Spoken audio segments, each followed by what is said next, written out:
Hi everyone. Good evening. Can you hear me? Hello. Yes.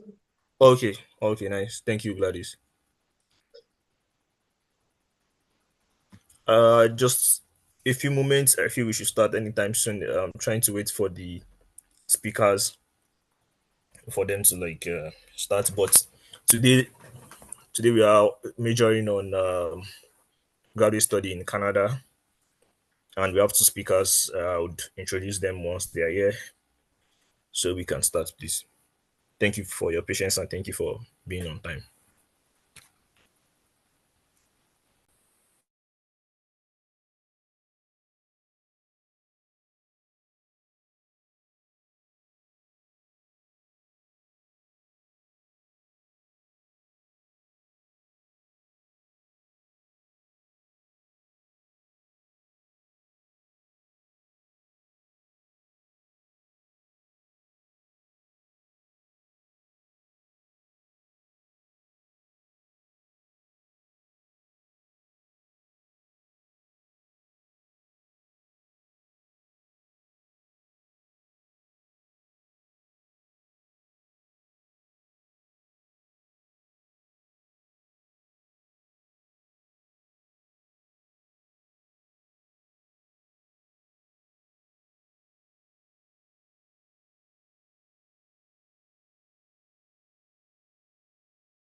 Hello, Mr. Joseph. Can you hear me? Yes, I can Yes. hear you. Thank you. Okay, thank you very much. Yeah, so thank you everyone. Mr. Joseph is an eye doctoral fellow and Robert P. Pratt Memorial Scholar in engineering at the University of Calgary in Canada. Same school with Mr. Dr. Mr. Philip Adibayo. And previous years he has received academic and industrial training across different countries, in Nigeria, South Africa, Spain, and Hong Kong. He actively has been mentoring students, researchers, and he also contributes to scientific knowledge through research research papers, like scientific journals, and he has also reviewed several of these things. So I believe learning from him today would go beyond just graduate school. At least we get to know one or two things about how we can also position ourselves, especially in terms of scientific papers, like how to write or how to maybe write a very good review paper for a start. Because even though you don't have the resources to do a novel research, but at least you still have resources online to create a good review paper. So, Mr. Joseph, you have the floor. Thank you very much. Okay, thank you so much. I do appreciate. Thank you so much. I do appreciate. So let me just quickly share my screen. Okay, thank you.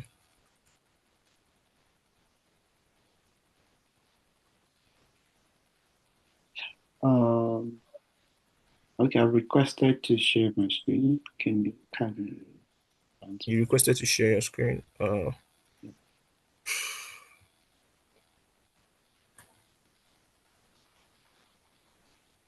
I think it should work. I didn't allow you to. It's set Oh, on allow all participants to start video. I don't know. okay. It says the host isn't allowing you, The isn't host. allowing sharing for this meeting. Oh, really?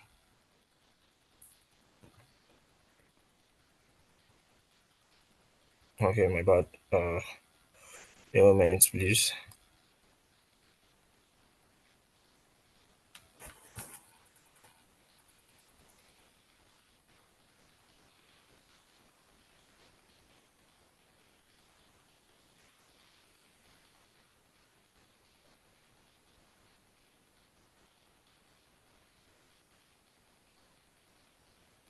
I'm sorry, please.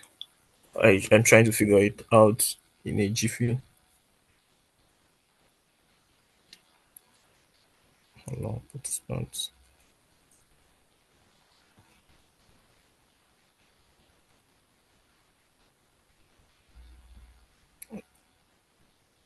Allow participants. Yeah, it should be allow participants too. Okay, how about now? I don't know. Okay, let me check. Yes, I can share my screen now. Thank you so much. Like that.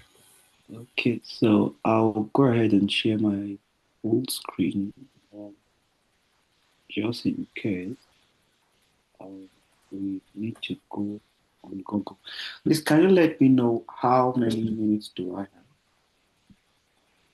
Uh, I don't know if it would be nice if we could, because since there are like two speakers, and Okay, I think we could like finish up everything like 1 hour, 30 minutes. So let's say like 30 minutes for talk, then we can use like 15 minutes for like questions and answer. I don't know if that's fine by you. okay, great. So the speaker too can. So 30 minutes, right? Yes, Okay, great. thank you. Can confirm if you can see my screen Yes, we can. and you can see the The first PowerPoint page. slide, right?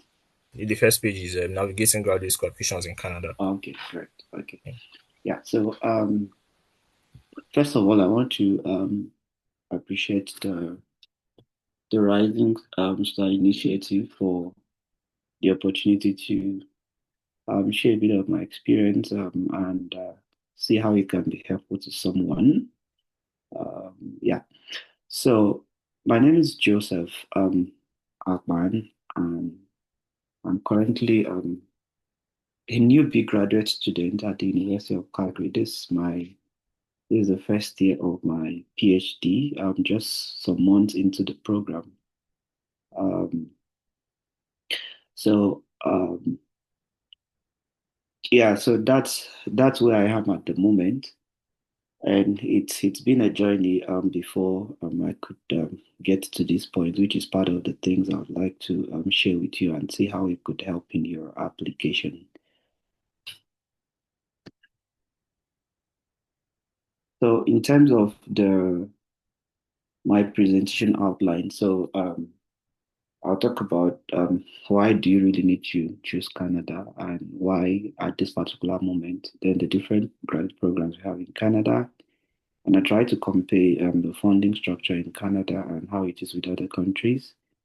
And something that could give you an advantage, which is bringing interdisciplinarity into your application. Some strategies that would help, and a bit of an exercise on how to co-email supervisor, which I believe we should be all involved.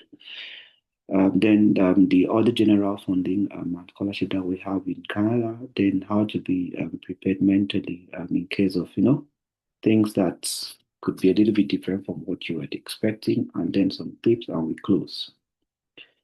Um, After this, I'll just try to give a bit background about myself, and then I'll also try to understand all of us so that it will help me to know how I speak directly to the audience here present. So, in terms of my educational qualification, I had a bachelor's in mechanical engineering and my master's in industrial. Within the master's I did, I had a master's internship in chemical engineering and environmental engineering.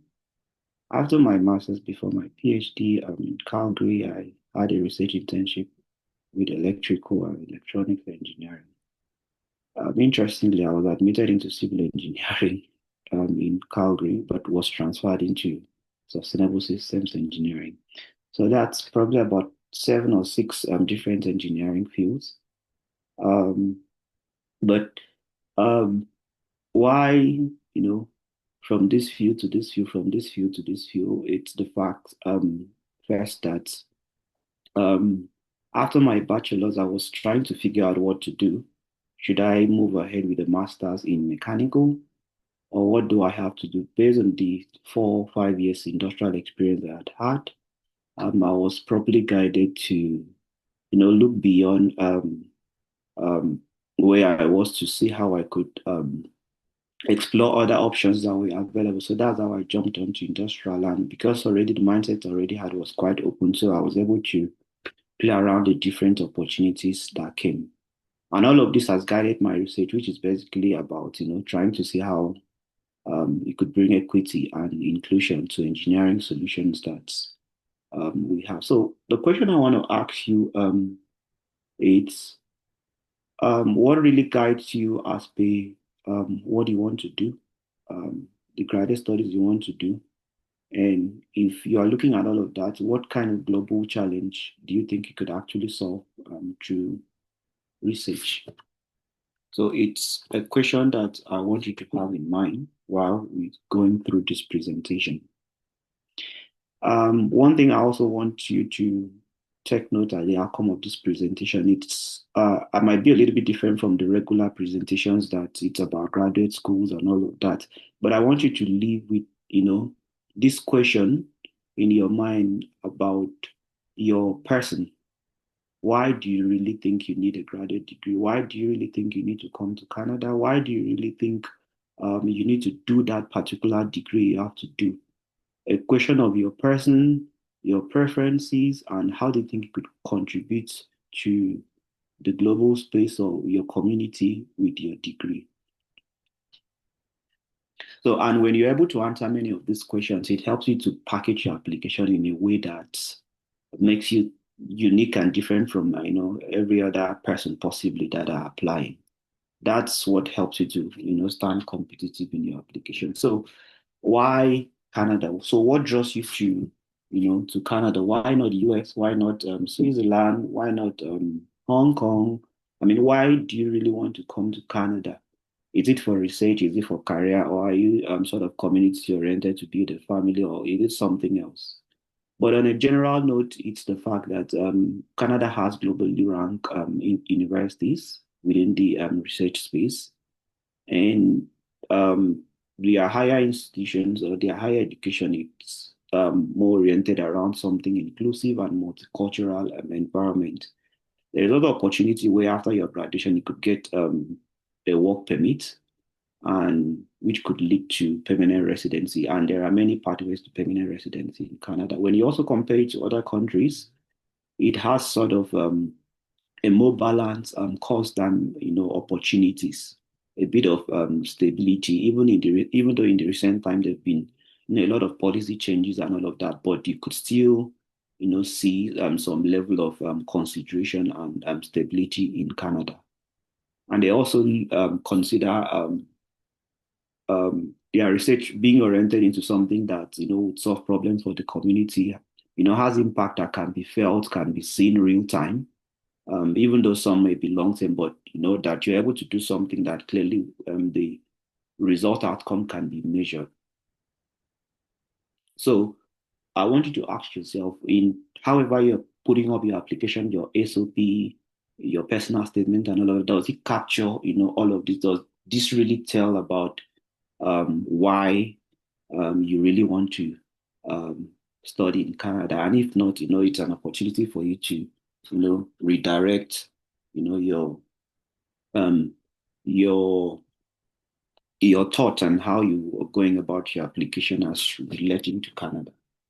So the different types of graduate programs we have in Canada, structurally there are about five: the postgraduate certificate program, the postgraduate diploma, then masters that are course-based. Some countries will call it professional masters, and we have the thesis-based. Some countries will call it research-based masters, and we have the PhD. So you could see the duration there as per each of the program, which depends on the program, depends on the number of courses that you're taking, depends on the kind of research that you are doing, and all of that. And the focus for each of them, you could see basically certificate programs are just to upgrade your skill, and the diploma is when you upgrade your skill, you're able to also apply your knowledge probably to a particular thing. And course based, it's oriented towards training you into the industrial or um, opportunities in the society that may be outside of the academic. Then thesis based, it's building you towards being an independent researcher. And for the PhD, you would have to end up, coming up with something that is original, that has not been done in the way that you have done, or has never even been done before. And you could see, obviously, there are different career outcomes for each of them. And when it comes to funding, which is very important, um, the thesis-based masters and the PhD appears to have more funding opportunities. Um, than the rest of the other ones. For course-based, there may be funding opportunities, but it's a little bit limited, and most of them are usually partially funded. Full funding can be possible through external organizations. The popular ones like Mastercard. Um, there are Mastercard scholarships in Canada, and the other ones are mostly for domestic students, the Canadian citizens and the permanent residents. There are a couple of other ones that may be university unique, but that has to be in a lot of SAGE, and um, they are not just that common. Whereas for the thesis based and the PhD, there are chances for many funding opportunities, which is something you should consider. Do you have the funding to come study in Canada? And if you don't have, what are the options available that you can help to um, support your studies? So in terms of where you try to compare how much you're going to get when you come study in Canada with other countries, you would see that in terms of the advantage, Canada, ranks quite fairly good when it comes to funding opportunities. For other countries like the US, there are also similar funding opportunities. However, it's actually possible that on average that you may be able to, depending on where you're studying in the US, the same thing with Canada. That you may be able to earn more in the US than in Canada. It's also possible that in Canada you may be able to even earn more than some of the funding opportunities in the UK. It's a little bit more relative of the cost of where you are staying and your kind of funding package. Same thing applies with UK, but the problem with the UK, it's a little bit limited for those that are non-Europeans. There are many funding opportunities anyways, which you could also get through supervisor in the UK, but quite a little bit limited compared to the US with so many universities. And Canada is a little bit similar to the US. In Germany, there are low tuition fees, and um, even though the funding might not be so huge, but because of the low tuition fee and the general cost of living when it comes to Europe, it might be more reasonable. Australia have a little bit structure similar with what's happening, the transitioning process about the harmonized funding in Canada. And for South Africa, it's a little bit that funding are a bit inconsistent and it depends on the university. Spain, a little bit relatively lower, but if you get things like Maria Curie, which would help you um, do your PhD, just like the Erasmus in Masters, you can be able to access. So everything related, but yeah, for Hong Kong, if you have the Hong Kong Presidential Fellowship, you could earn far better. But at the end of the day, you have to ask your question: why? What are my um, desire beyond just the location?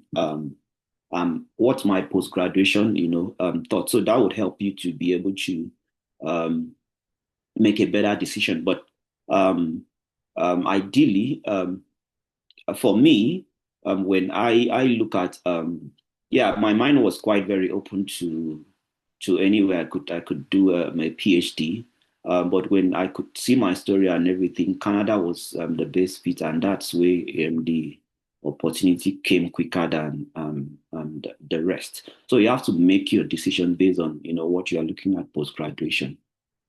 Like I'd mentioned earlier when I started, that to have a better advantage on how Canada is transitioning with their research, I think it's also similar with the global space, where trying to look at how research can go beyond one discipline and make it transdisciplinary.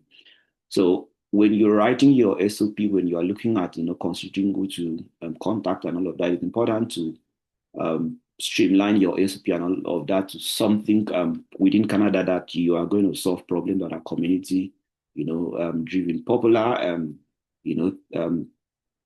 areas that we have, it's more about climate, AI, energy, health, transportation, and equity, inclusivity, and all of that. So when you consider many of these things, you start at a better chance and ensure that whatever you are doing aligns with the funding priorities and the faculty priorities. You might have a very great research thought and research plan, but if it doesn't align with the faculty, if it doesn't align with the funding priority, um, and you don't have your personal external funding, you would hardly almost not get a supervisor. So when you also contact, it's important to look at show that you are intellectually matured and you are adaptable. Something common back in something very common back in where I did my bachelor's, which is Nigeria. It's the fact that people seems to be so tied to on a random thought about it. People seems to be so tied to their space. Probably you did um, a bachelor's in sociology, and you probably have seen opportunities that is still within this. Maybe it might be streamlined focus on probably anthropology and all of that, but if you like, it must be sociology, it must be so, and you really don't want to shift space. So, but when you are looking at Canada, you must be willing to adapt, to as far as you're solving community-driven problem, and you see that it has a future for you. That would help strengthen your SOPs and your research proposal. It's also important that you showcase the fact that you can be very collaborative and you can think, outside of the box. So, a question to ask you is, if you want to combine discipline with your current discipline, what would you think that you could add to it to make yourself stand more competitive? So, in application strategies, you have to look at programs that align with your goals, because at the end of the day, it's really not somebody who's studying for it. It's about what you are happy with. So you have to streamline, your search to programs that align with what you are interested in. And it's good to identify supervisors early. Don't think that probably fall 2026, maybe I can start contacting supervisor from January. But you have to understand the application deadlines and contact it. Sometimes it happens that you could even secure a supervisor 2 years before you get into the program. And then securing supervisor really helps a lot because you are able to target and apply for funding that some people even get to discover when they've started graduate school. And obviously, when you're in your first year applying for scholarship, you probably may even stand more competitive than getting into the program and applying with the first, year student, because the metrics of measurement most times for people who are coming is just basically your master's or your bachelor's and your experience. But when you get into the program, your metrics changes. They will also try to look at how progressive you've been in the program. So if you aren't, it becomes very difficult. So these are the things you should consider in early identification of supervisors and early application. And when you're crafting your SOP, make sure it's very authentic and it's specific. It's something that shows prospects of how your research can be applied in an impact driven way. And when you code email, tailor your message and your CV. These days we have a lot of LLM, that's large language model, ChatGPT, DeepSeek, Copilot, many of them where people just dump their prompt and then, copy paste and all of that. You don't want to appear like that to whosoever you are applying, even when you have a good a good result, a good portfolio. Because at the end of the day, if that is really noticed, it's obvious that maybe when you're accepted into the graduate program, you'll be the Chat GPT, GP, PhD student. So you have to make sure that even if you want to use those AI tools, you use it responsibly and your creativity, it's still there. Track deadlines and the different funding cycles. That's very important. So emailing supervisor. We may have to come back, but let me just see how time goes. So if you check on the internet, type code email samples and all of that, you see as many. There are many workshops out there that you can see as many as. But one thing it's important um, that you are able to speak to your situation, you are able to speak to your experience. And one thing I would, possibly advise, anyone who wants to do code emailing, is that understand what the supervisor is basically looking for. Yeah, understand um, what are the tasks that probably are needed, and what actions, what are the expected research outcome, and then personally for you also understand what has been your situation, um, the experiences that you have done, what projects that you have been involved, what was the problem, what was the need, and what were the things you do. So all of that way you are putting up your code emailing based on your personal experience, based on what is expected by the supervisor. So that would help you to be able to streamline your work to make it more unique. Yeah, you could use all of those LLM to, refine and all of that, but don't just jump into it, because you may end up doing something similar to what someone has already, contacted the supervisor or something. And I mean, for me, even personally, if you send something that you use this LLM, I know where it's coming from Copilot. Somehow I know if you had used DeepSeek. So these people are able to understand these things sometimes quickly. So you don't want to portray yourself as someone who don't put in work into what you're doing. So in terms of the funding, more specific in Canada that we have. Currently, we have this harmonized funding structure now, which is called the CGRS, that's the Canada Graduate Research Scholarship. D stands for doctorate, M stands for um, master's. We have also the Period Foundation Scholarship, and you could see the funding amount. We also have different university-based fellowship from different universities across Canada. You could see the amount. They will also have tri-agency funding, which is dependent on your supervisor. Here, the PI here means principal investigator. Depending on your supervisor, they may have other funding different from the regular ones. And there's also research assistants, RA, teaching assistants positions.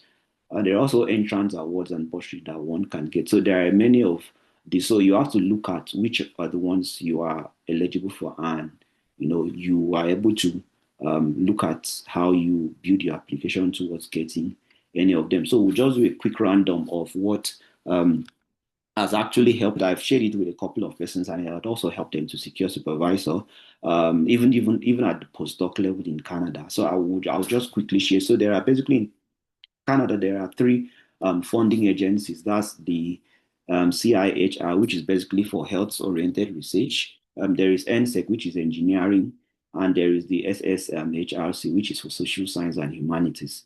So on the link that you're seeing in this, you will be able to see who and who has secured funding for their research. So, because usually what most people do is to go to the university website and check for faculty members, and then see what they are doing and contact them. You're not even sure if they have the research funding. Fortunately, some are able to post on in LinkedIn or another place. But how about the ones that don't even? But because some choose not to post, they believe if you can contact them, it means you really, really want to work with them. So, and based on human differences, some may choose not to really, go out. But in this database, you can be able to see who and who has recently secured funding, and that could help you to be able to streamline who to contact. So I just do a quick work on one of them, which is the NSEC. Let's see.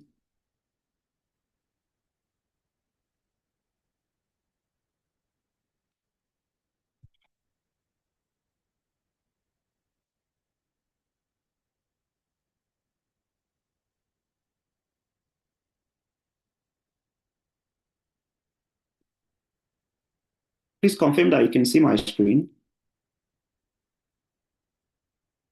Hello,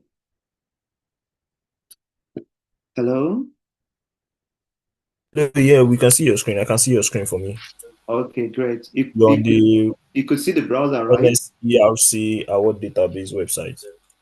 Okay, great. So, for example, now you want to look at for example, now you want to look at we could just choose the name of a school. Let's say we could choose University of Alberta. Then, okay, we could just use that. application, we could, let's use maybe Earth Sciences. And then, yeah, from there you could just play around all of that, and let's search. So we've seen Earth Sciences here, and you could see this is the professor, this is the work he's doing, and this is the grant he has. This doesn't seem like a big money. So you could be able to, play around here, and let's say you could even orientate the amount to know which is the smallest and all of that. So for example, let me just go with, okay, let me just go with this. I open. So basically, this person has some money that he has received. And then you could from here look for this name, and type on.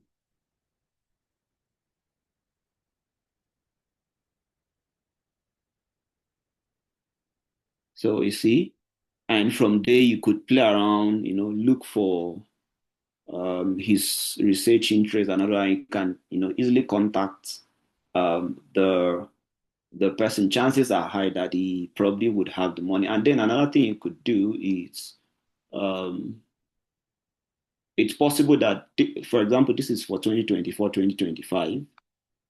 Okay, let's do modify search. You could keep playing around the years, and it's possible that you could keep seeing the same name appearing all year. So chances are that the person has always been getting funding, and chances are that might also have funding in the coming year. So this way you are, able to know the right person, because at the end of the day, if you're looking for funding, is to contact who has the money. Not some are willing, many are would be willing to fund, but they don't have they don't have the funding ability. So yeah, so that would help you to be able to. So those are for other fields.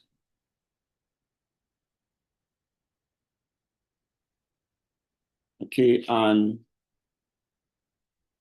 very important that when you are also preparing that, you expect that things could go the way probably different from what you may have been expecting. And this imposter syndrome where you like feeling like you are not enough. Like sometimes you maybe you go on LinkedIn and the position is advertised and you're already seeing 1,000 likes, on that particular advertisement. And you probably feel like, you are not enough and all of that. You don't think that, it's a problem with you. But basically, be willing to adjust, be willing to take the risk, be willing to make all of the trials. And it's important that while applying, that you build a community of like-minded people who are going to help you. You're able to get people who are willing to mentor and go through your applications.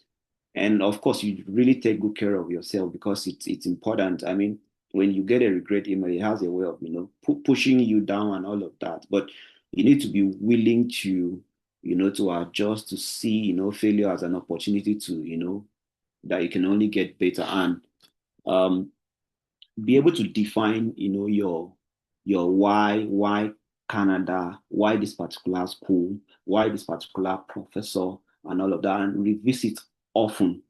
Keep looking at it, and that way it will help you. And then probably if you're currently doing a master's or you're doing a bachelor's, some universities have places where you could get counseling, where you could get career service advisory to be able to help build your application, to even connect you with people who have been in that space where you are. You have to research deeply and apply early, like I previously mentioned, and also stay updated on different funding and immigration changes, so that you are guided on the right decision to make, and prioritize your well-being by making sure that you surround yourself with the right set of people. Um, your future actually belongs to you when you believe in the beauty of your dream. Like this Roosevelt had said, the future belongs to those who believe in the beauty of their dream.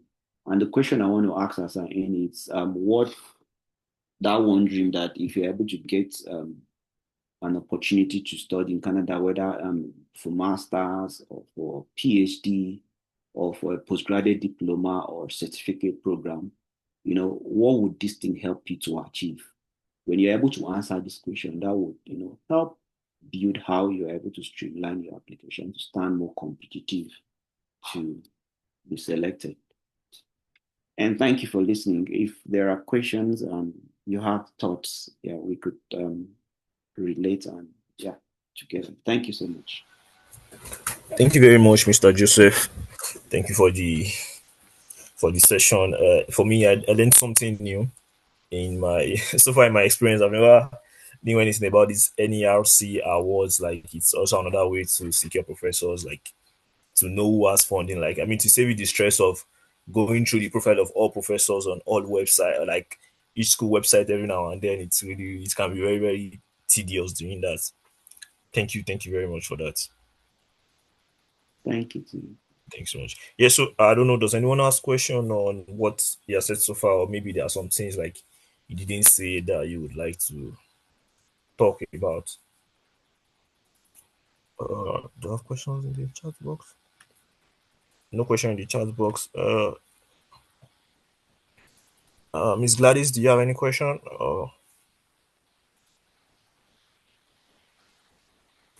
Gabriel, Mary, are you here? Not at all. Okay, I don't know. Maybe there's anything you didn't mention that maybe you were expecting or you like to shed light on.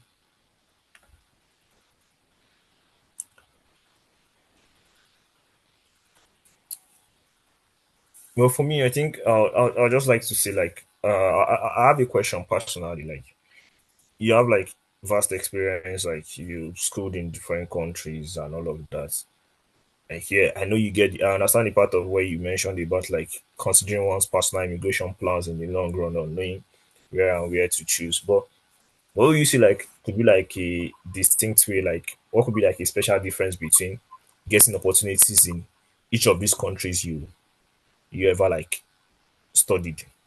Because like for Canada now, I think you mentioned about you doing like coding. It was like, what was it like for in Hong Kong? Your experience in Hong Kong and in Spain, South Africa.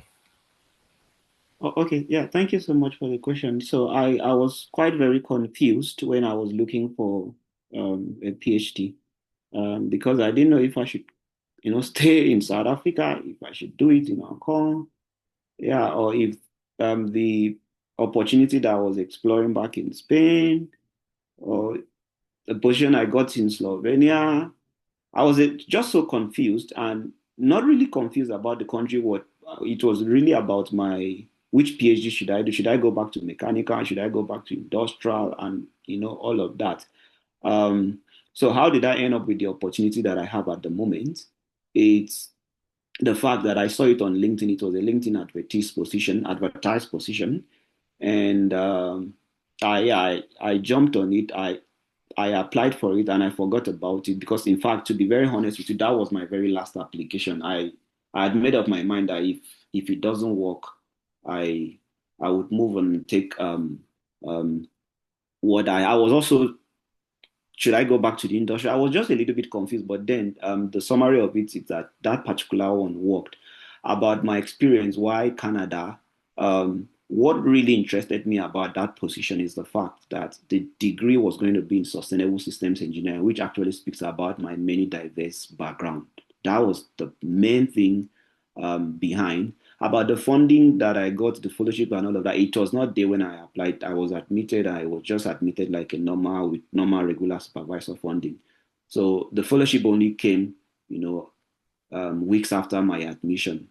Yeah, so which was a different process of selection. So for me, primarily it was about really the research I'm going to go and do, and I was always looking out for research that has something to build social science, bring social science into engineering.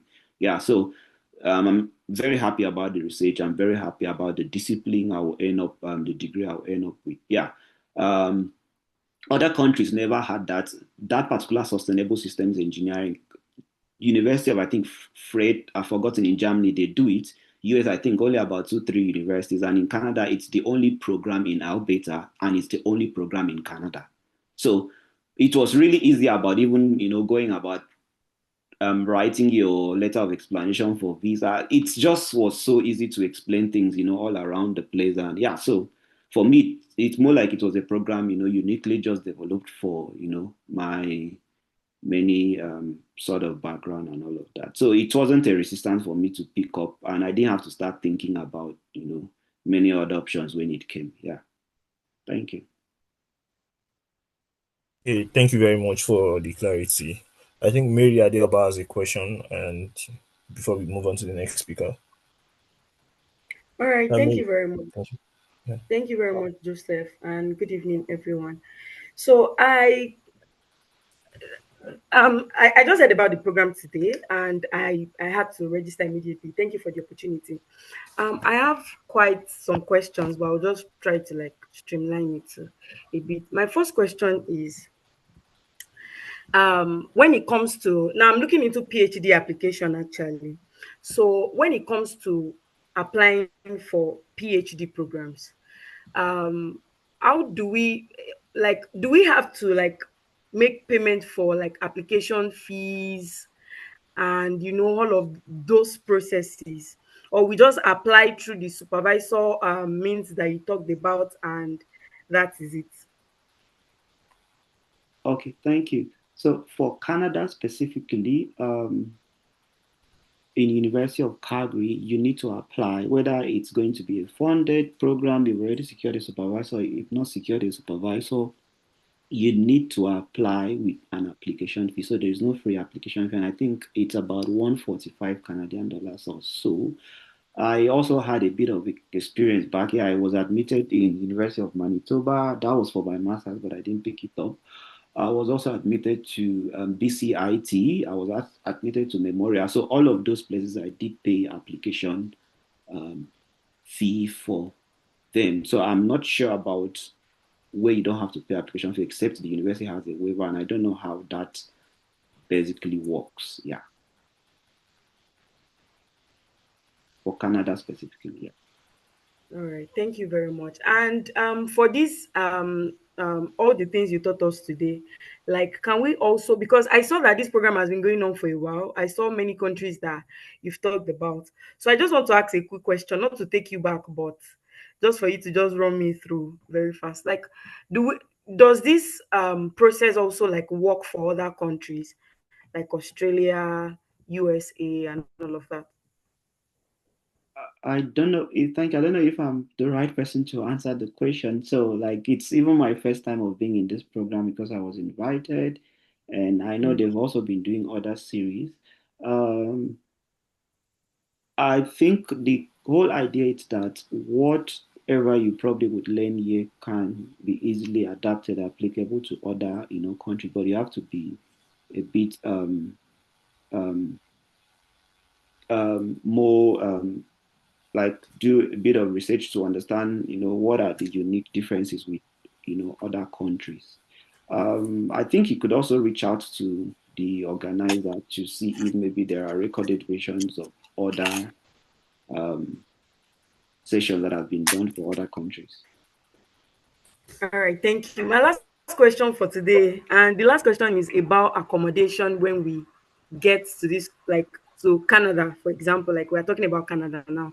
So, is it that does fully funded scholarship actually cover for accommodation? And if it's covering for accommodation, does that mean that we'll be staying inside the school or outside the school? Like, how does the application run? Basically, that's my question. Thank Okay, you. so for Canada and within the reach of my knowledge, you're given a funding, and from the funding, like in the University of Calgary, when you're given a funding from that funding, that's where you take out to pay your school fees. From that funding, that's when you take out to find your accommodation. There are university residencies which, if you choose to, if you apply early and get the admission early, you can apply for university residence and stay in the university, and you still have to pay. If you want to stay outside, you still have to pay.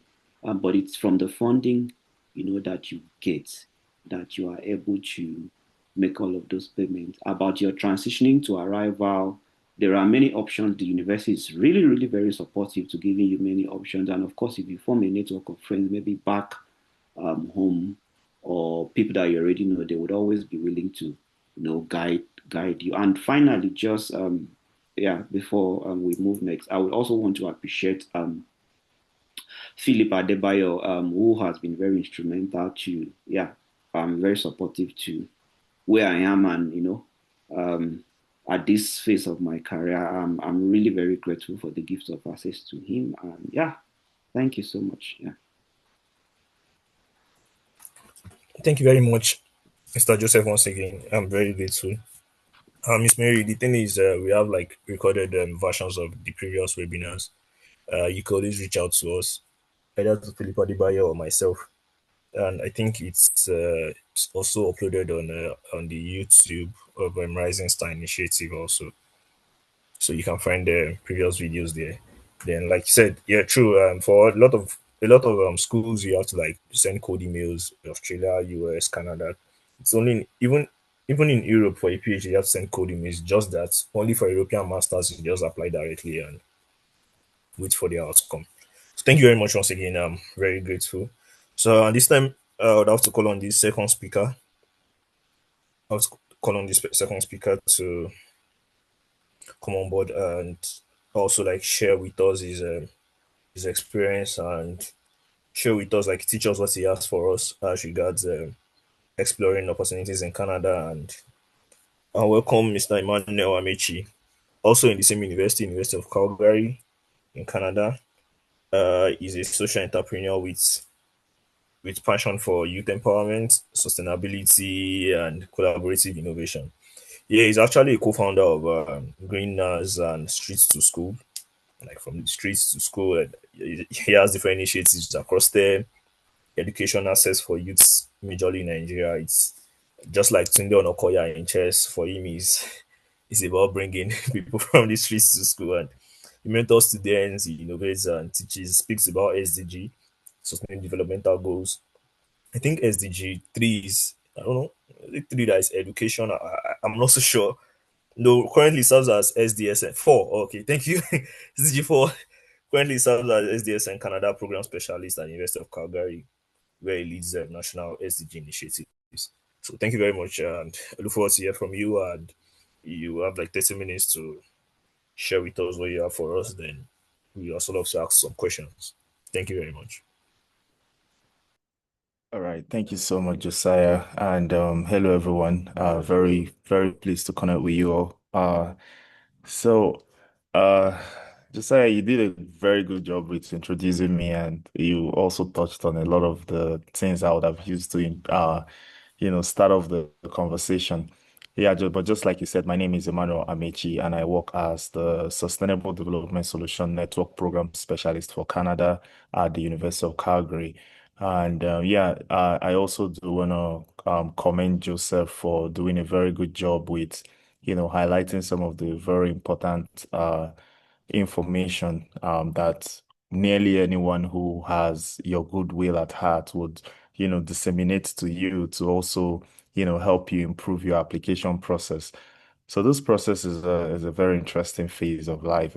I call it interesting because it's what you put in that you'll get in most cases, and it's also very good to define a very clear strategy around it because it's very easy to get lost in informations that are shared. I know people go on X, there are informations on Instagram, information on Facebook, as the case may be. But the question really is finding the relevant information that would help you bootstrap your application. And the word bootstrap too, I is just an entrepreneurial term. I use that because most times you get to do 90% of the work. So a very clear example would be Joseph took the time to walk us through the application process, but the onion is on you to utilize that information to make something out of it. So going forward, I know Joseph did touch on a lot of the very important facts. I'm also very glad he had slideshow to share, but I just wanted my conversation to be, very informal, where I just get to touch on a few other things that that might be left out of the plate or from the conversation today, and then open it up for questions. So I don't see myself exhausting the whole 30 minutes.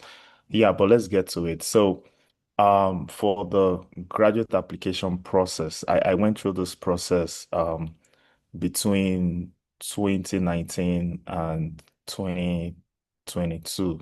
Yes, because I traveled somewhere around 2023.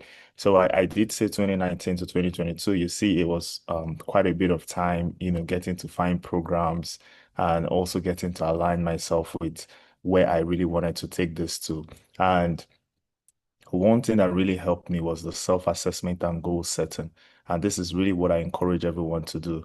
So oftentimes we hear the Japa syndrome. We hear people talk about Japa. We hear everyone tell you that, oh, the way of life is when you travel to Canada, Australia, US, UK, as the case may be. But how many people are taking time to clarify their goals? So I know for you to have joined this mentorship platform with Philip, yes, you may have a goal in mind because Philip is one of the fine scholars at University of Calgary and he holds a lot of prestigious awards.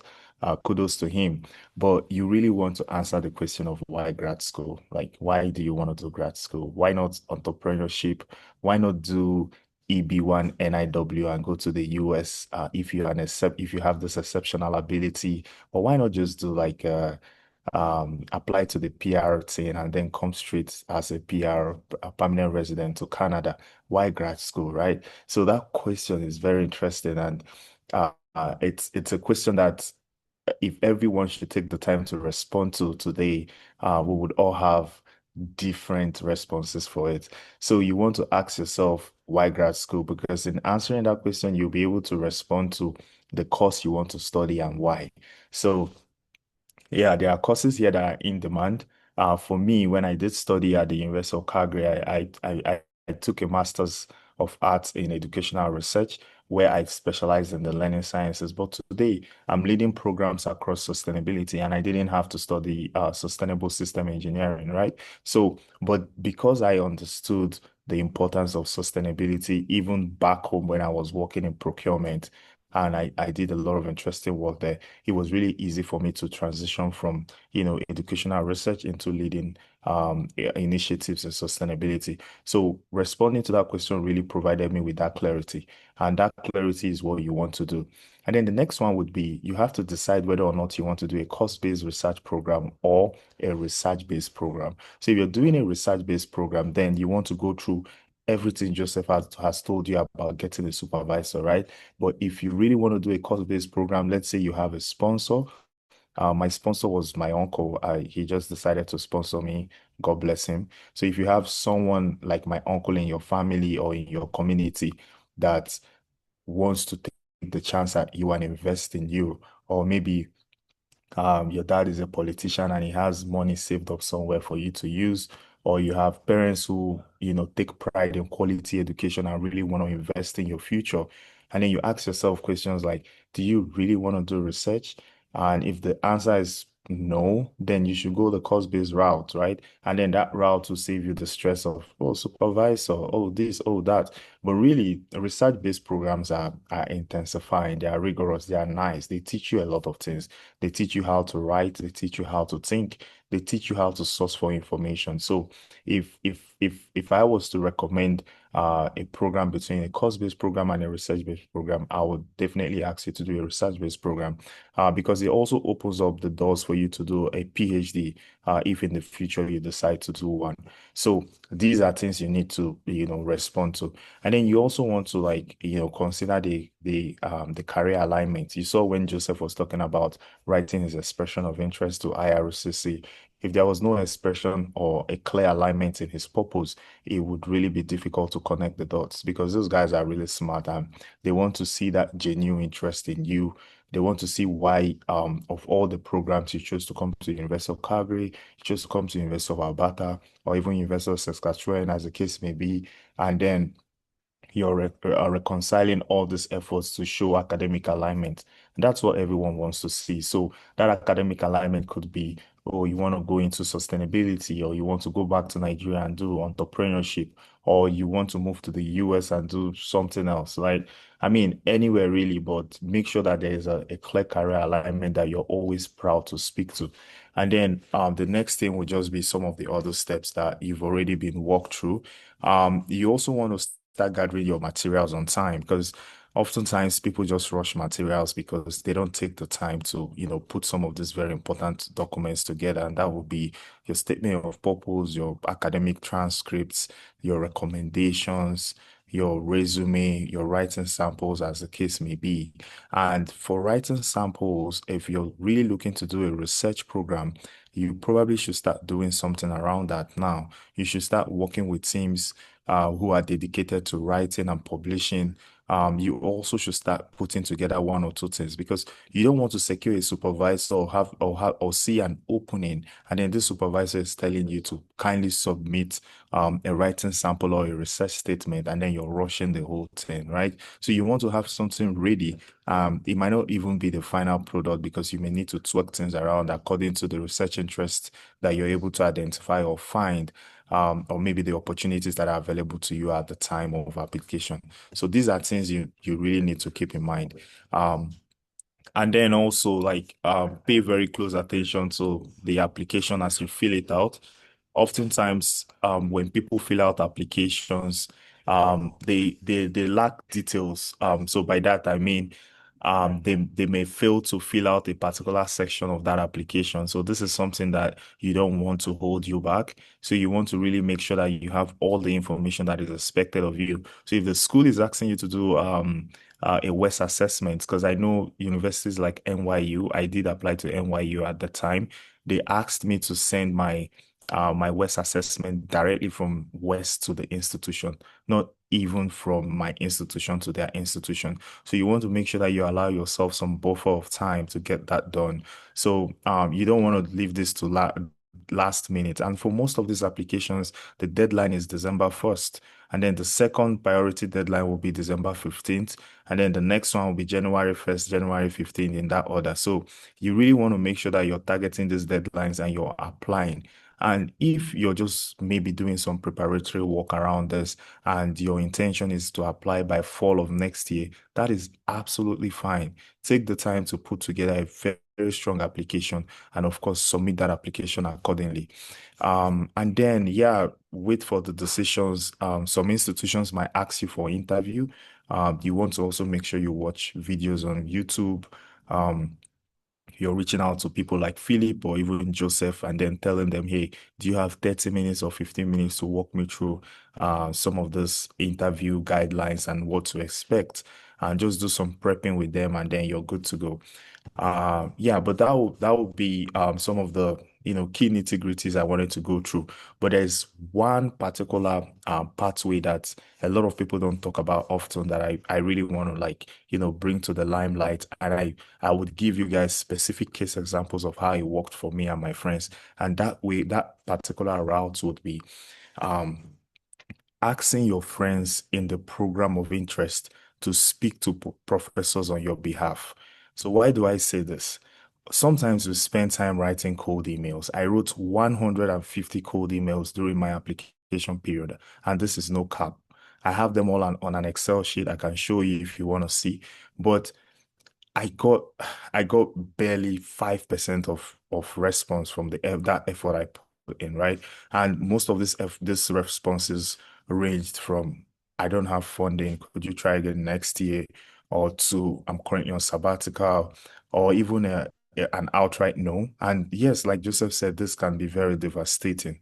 So what you want to do is, if you have a friend in University of Calgary that is in a department of interest. So for me, I graduated from educational research. If educational research is of interest to you, you can just reach out to me on LinkedIn and say, hey, Emmanuel, I'm interested in educational research.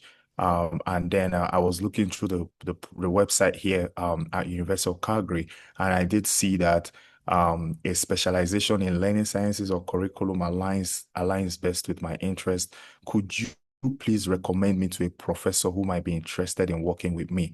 These are my areas of interest. So this is a very unconventional route to take, but it works like magic. So the reason I say this is, I had a supervisor when I started my program, and while we were just checking in on our one-on-one, I just told the supervisor that I have a friend in China that is looking to come to this institution to study educational research, and she would love to connect and speak with you. Do you have an opportunity for her? Or maybe do you have a chance to maybe talk to her? And then my supervisor said, sure, I'm happy to connect with this student. And then I wrote a quick email Thank God for ChatGPT. So you have 2 seconds to do that. Write up the email, connect them both, see this person. And then they got in touch. And today, this student is currently completing her master's at Wookland School of Education. Now, the caveat there is you have to do the work. You have to make sure you have the credentials. So by credentials, I mean make the work easy for the person recommending you. So if you have a first class, if you have a 2-1, it really makes the conversation very easy, right? And sometimes these professors would be unavailable if you reach out to them by yourself. Because my supervisor at that time, on her profile, it was unavailable. But when I reached out to her directly, because it came from me, she was able to talk to the student, right? And a lot of your friends are very close with their professors. Some even have coffee chats with their professors, some chill with their professors, some do a lot of exciting projects with their professors. So work with your friends to leverage that relationship they've established with their professors to recommend you for programs. And in some cases, even when the professor is currently full or at capacity, because these professors have a threshold of students they can accommodate at every given time, they could make recommendations to their fellow colleagues around the institutions and say, hey, I have a student from Nigeria who is looking to do a master's in sustainable system engineering. Would you be open to speaking to this student? And then, of course, the professor could say, oh, yeah, sure, I have one slot available. Let me chat with the student and see if they have the qualities that I'm looking for. And this second scenario has also worked out for me because there was this time I was Philip knows this. It's the Black Youth Mentorship Program we all did together where we had some students we mentored. And then I met this professor from software engineering, and we got talking. She found interest in my work and introduced me to some of the things she does with facial recognition, and it's just me helping her identify some of the patterns that leads to bias in facial recognition. And when we got chatty, when we started collaborating, I told her about my friend in Nigeria that we used to work together in the agricultural company I worked for. And then the guy had specific skill sets in developing application and doing all of this very beautiful work.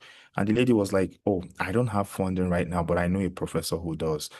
Would you be able to send me his CV and maybe make a brief introduction? I can catch up with the student. And I did that. And these guys they have a meeting scheduled for next week to actually have a conversation about the guy's application, and he will be working on a specific project in health.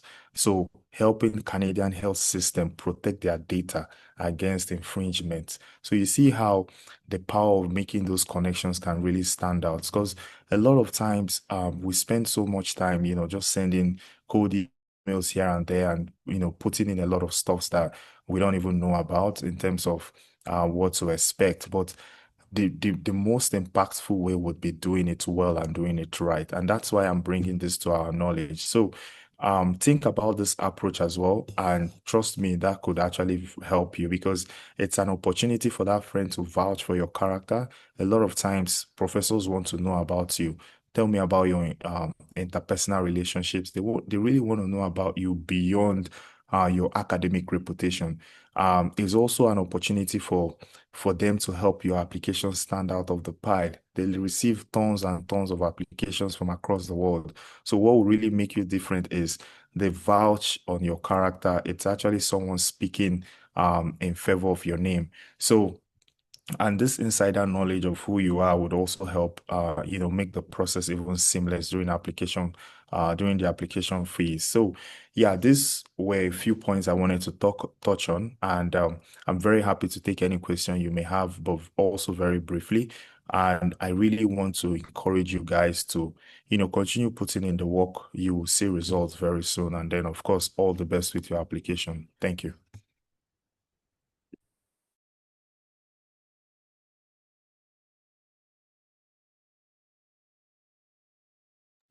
I'm just going to hand this back to Josiah. Josiah, please. Thank you so much for your kind words. I think I personally I love your approach. Like it's not the regular way of talking about, oh, like you have to like write an SOP, you have to structure your SOP this way. Like you're coming from like an informal. I won't say it's entirely informal because actually is the way I've seen how the world works. For example, in Europe now, like for you to get a job, like as a foreigner that you don't speak the language, even them who are citizens, most of them it's all about recommendations. So power recommendation is not something that it's something that is just like a talk or a just like you did for your friend, and it means a lot. So I'll just say like for everyone, like we could like keep up our game, and like everything is possible. So I don't know if anyone has questions for Mr. Emmanuel from the audience.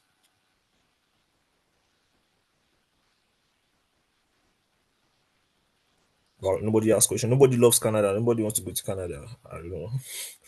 Is it too cold or uh okay. Well I I don't know. Mary, do you have any question?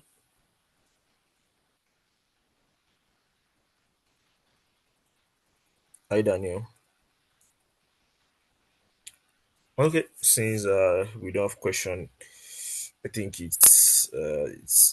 have to just call it a wrap because personally I don't actually have any question because I could really like relate and I personally understand everything you said. Oh, okay. Okay, Chuku, you have a question. Yeah, please. You have the floor. Thank you. You can meet yourself.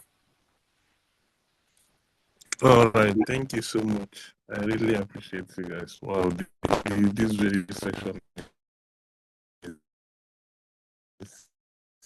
has been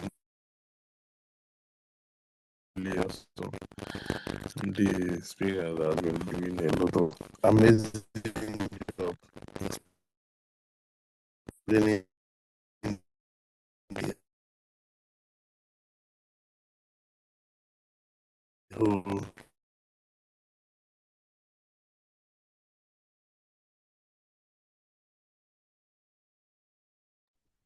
Okay, Chiku, I think there might be a problem with your network.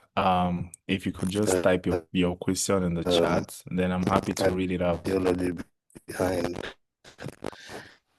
going for graduate school. Hi, So okay, my Chuku, your question network is is, really bad. a kind of the informal way of going, and I think you made mention of having somebody who can now actually. Oh, Hello, Chuku. what about now? Can you It's guys hear still me? bad. Could you please type your question? Okay, let me type it. Thank you. We'll wait for you.